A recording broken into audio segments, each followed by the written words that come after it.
Carly Simon's You're So Vain is an absolutely classic track, but let's get to the bottom of it and understand who she actually wrote it about. Certain songs extend beyond their classic label. They're not the sort of tracks that you listen to in your adolescence when you're trying to understand the history of music and all of the greats that came before you.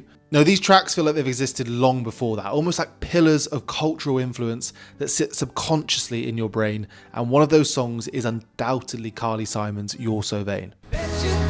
Song is about you, don't you, oh, you had me. But ever since its release, the speculation around the subject of the song has overshadowed its actual artistic merit. And so for years, fans have ran wild with their speculative imaginations about this song, and that's even before the days of the internet spreading rumours like wildfire. And for a long time, many believed that Carly Simon's brief romantic interests, James Taylor and Mick Jagger, were the two joint subjects of the song, but the singer was quick to come out and squash those rumours.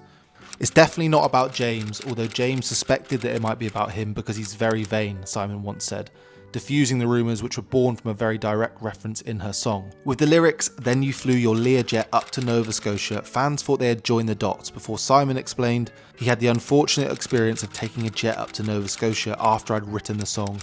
He was saved by the fact that it wasn't a Lear.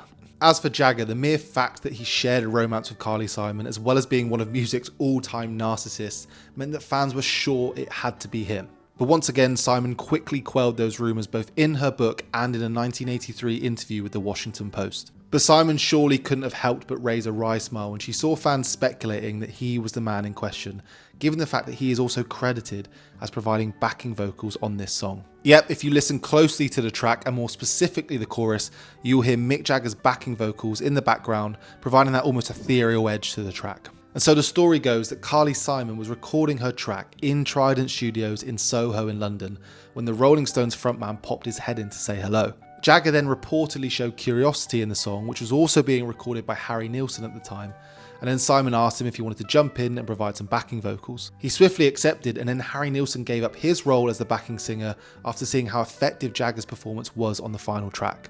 Simon explained that Harry Nilsson knew the chemistry between me and Mick. In terms of the singing, he sort of bowed out saying, "The two of you have a real blend, you should do it yourselves." And so it wasn't James Taylor and it wasn't Mick Jagger, but a whole host of other names have been mentioned.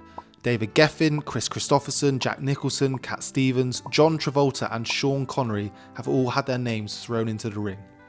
But then Carly Simon officially came out and gave a name that she said was at least one of the inspirations for the song, and that was the famous actor Warren Beatty. While she has pointed critics and fans to anagrams and sonic Easter eggs for the person who inspired the first verse of the song, she has since confirmed that Warren Beatty was the direct reference in the second verse. In an interview, Carly Simon said, "It was my book publisher who called up and said People magazine will put you on the cover if you tell them who You're So Vain is about, or at least just give one verse up." And so she did, saying, "I have confirmed that the second verse is Warren." And so that day when Carly Simon officially announced that it was Warren Beatty who inspired You're So Vain, everything changed.